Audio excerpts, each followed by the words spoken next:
টাকাটা ইনাইছে তুক মুই আজকে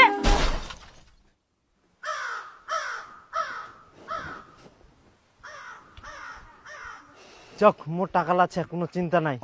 কিন্তু ইয়াই নতুন গ্যাসের ট্যাঙ্কি দিই না পুরাতন গ্যাসের ট্যাঙ্কি নীল তাও ফের টাকা দিই না ইয়ার মতো গুজো নিচ্ছে ইলে মানুষে হবে না টাকা দিই না পুরাতন ট্যাঙ্কি নিয়ে কর দীপু দীপু কি শুনে গেল না এই কি জন্য যে ডাকে কি এনে তোর বাপে ভাত দিয়ে আয় যা আই মোক যাবা মেনি ইনি রোদ গরম করে তার মধ্যে আবার খাওয়া দিবা যাবা কচে তোর বাপ খিদা লাগিয়া যা তাড়াতাড়ি দিয়ে আয় এনে ধর তাহলে মোক 20 টাকা দিবা হবে নাটক করিস না তাড়াতাড়ি যা 20 টাকা দেবো জলটাকে নিবে 20 টাকা দিব আসি না এক না কাম করবে না তে খালি টাকা টাকা